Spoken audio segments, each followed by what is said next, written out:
Il fait froid, très froid. Le thermomètre indique -10 degrés.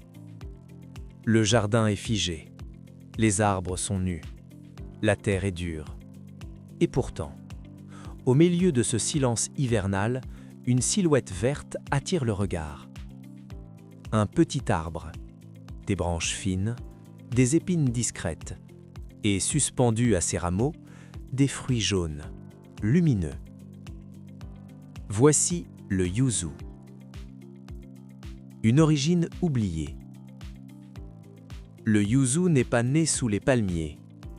Contrairement à l'image que l'on se fait des agrumes, il vient de régions montagneuses d'Asie de l'Est, des zones où l'hiver existe, où la neige tombe, où le gel est réel. Il est le résultat d'un croisement ancien, un hybride naturel, un agrume qui a appris à survivre. Ce détail change tout. Pendant des siècles, il est resté discret en Europe. Trop fragile, pensait-on, trop exotique. Et pourtant, il attendait simplement qu'on le comprenne. Le choc olfactif. Coupez un yuzu. Fermez les yeux. L'arôme surgit immédiatement. Ce n'est pas un citron, ce n'est pas une mandarine, c'est plus complexe, floral, vibrant, presque sauvage.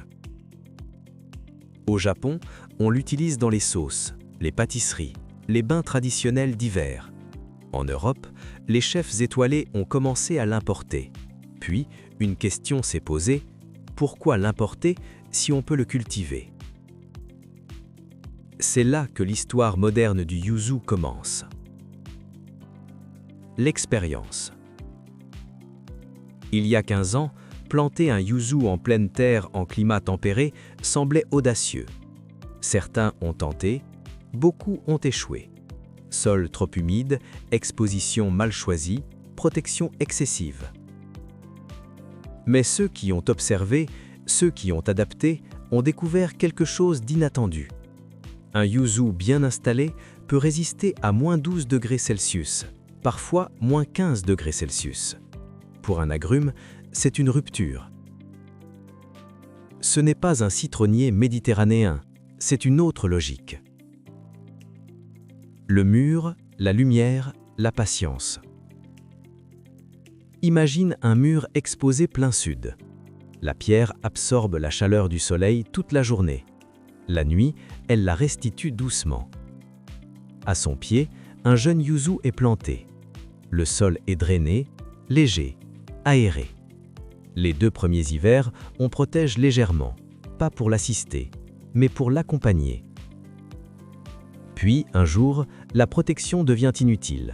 L'arbre s'est endurci. Il ne subit plus l'hiver, il l'accepte. La première récolte. 3e année, automne. Les feuilles sont d'un vert profond, et soudain, les premiers fruits apparaissent. Petits, ronds, jaunes. Le contraste est saisissant. Dans un jardin où tout décline, le yuzu rayonne.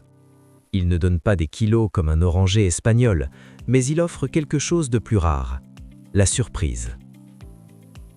Chaque fruit devient précieux. Les erreurs humaines. Le yuzu ne craint pas tant le froid qu'il craint l'excès. Trop d'eau, trop d'engrais, trop de protection. À vouloir le traiter comme une plante fragile, on l'empêche de devenir résistant. Le secret n'est pas de le surprotéger, c'est de créer les bonnes conditions, puis de le laisser apprendre. 2026, un tournant. Aujourd'hui, quelque chose change. Les hivers sont imprévisibles, les étés sont plus chauds. Les jardiniers cherchent des plantes résilientes, locales, adaptées. Le yuzu apparaît alors comme un symbole, un pont entre le sud et le nord, entre tradition asiatique et jardin européen moderne. Il n'est plus un agrume de curiosité, il devient un agrume stratégique. Une révolution silencieuse. Ce qui se joue avec le yuzu dépasse le fruit. C'est une redéfinition du jardin. Pourquoi limiter les agrumes aux régions méditerranéennes? pourquoi accepter des frontières climatiques rigides? Le yuzu prouve que l'adaptation est possible, que l'observation prime sur les idées reçues, que la patience transforme l'impossible en réalité. L'image finale. Revenons à ce matin d'hiver, moins 10 degrés, silence total, et pourtant, un arbre vert, des fruits jaunes éclatants. Le yuzu ne défie pas l'hiver, il coexiste avec lui.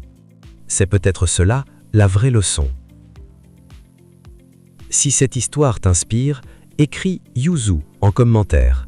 Et si tu veux suivre l'évolution de ces agrumes rustiques à travers les saisons, like la vidéo et abonne-toi.